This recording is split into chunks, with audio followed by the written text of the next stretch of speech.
अगर आप बिहार शिक्षक भर्ती यानी बीपीएससी तैयारी 4.0 की तैयारी कर रहे हैं तो आज का ये क्लास आपके लिए बहुत ही महत्वपूर्ण होगा।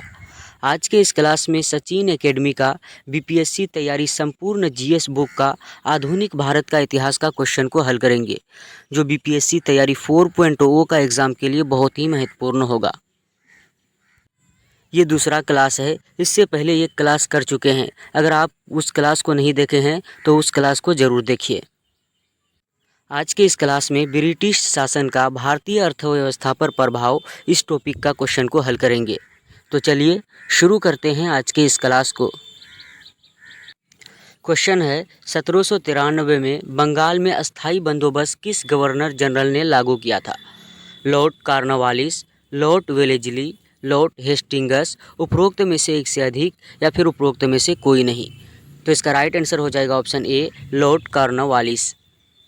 ये क्वेश्चन 8 क्लास का एनसीईआरटी का तीसरा चैप्टर का है। ये किताब में जो क्वेश्चन है उसका एक्सप्लेन भी है कि अस्थाई बंदोबस्त 1793 में लागू किया गया। इसे लॉर्ड कॉर्नवालिस ने लागू किया था। इसमें ज़मींदारों को भूमि का मालिक बना दिया गया।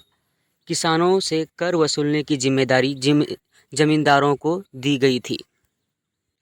अगला क्वेश्चन है दक्षिण भारत में थॉमस मुनरो और अलेक्जेंडर रीड द्वारा कौन सी भूमि राजस्व व्यवस्था लागू की गई?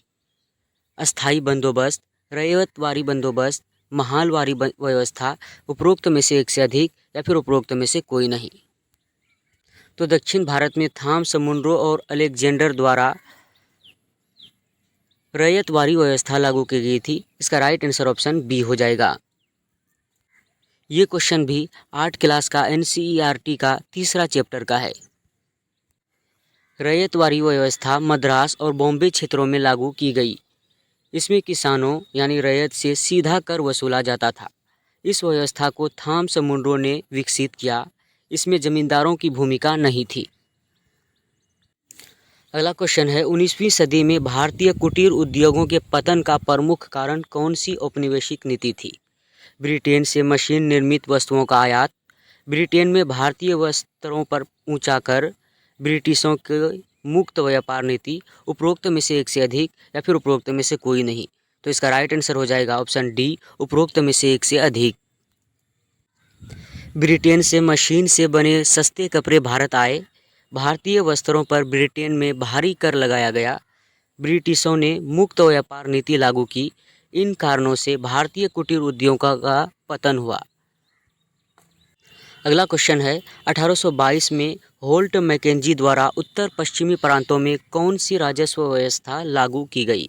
अस्थाई बंदोबस्त, रैयतवारी व्यवस्था, महालवारी व्यवस्था, उपरोक्त में से एक से अधिक या फिर उपरोक्त में से कोई नहीं।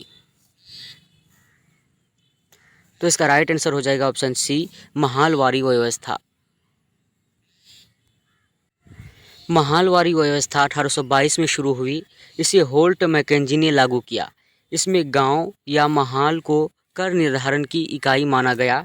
यह व्यवस्था उत्तर भारत के कई क्षेत्रों में लागू हुई। अगला क्वेश्चन है इंग्लैंड में भारत के अनाधिकारिक दूत किसे कहा जाता है? सुरेंद्र नाथ बनर्जी को, दादा भाई नौरोजी को, स्वामी विवेकानंद को, उपरोक्त में से एक से अधिक या फिर इनमें से कोई नहीं। तो इंग्लैंड में भारत के अनाधिकारिक दूत दादा भाई नौरोजी को कहा जाता है। इसका सही जवाब हो जाएगा ऑप्शन बी। दादा भाई नौरोजी को इंग्लैंड में भारत का अनौपचारिक राजदूत कहा जाता था। उन्होंने पूर्वी भारत संघ की स्थापना 1866 में की। उन्होंने यानी दादा भाई नौरोजी ने ब्रिटिश संसद में भारत की समस्याओं को उठाया। उन्हें सम्मानपूर्वक भारत के महान विरुद्ध भी कहा जाता है। अगला क्वेश्चन है निम्नलिखित में से किसे grand old man of India के नाम से जाना जाता है? ऑप्शन में दिया है दादा भाई नौरोजी, बाल गंगाधर तिलक, गोपाल कृष्ण गोखले, उपरोक्त में से एक से अधिक या फिर उपरोक्त में से कोई नहीं। तो grand old man of India के नाम से दादा भाई नौरोजी को जाना जाता है। इसका राइट आंसर ऑप्शन ए हो जाएगा। दादा भाई नौरोजी भारतीय राष्ट्रीय आंदोलन के प्रारंभिक नेताओं में से एक थे। दादा भाई नौरोजी को सम्मानपूर्वक भारत के महान विरुद्ध कहा जाता है। अगला क्वेश्चन है, निम्नलिखित में से ब्रिटिश शासन के दौरान भारत में वनों की कटाई का मुख्य कारण क्या था?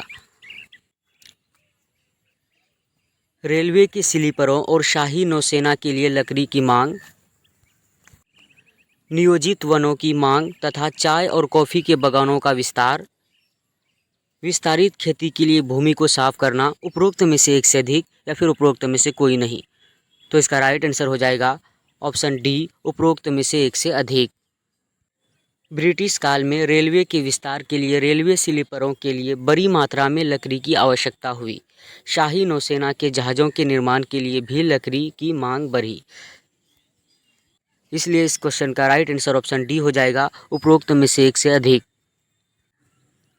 तो बीपीएससी तैयारी संपूर्ण जीएस बुक का ब्रिटिश शासन का भारतीय अर्थव्यवस्था पर प्रभाव, इस टॉपिक का सभी क्वेश्चन को हल कर लिए हैं। आपको ये क्लास कैसा लगा कमेंट करके ज़रूर बताइए।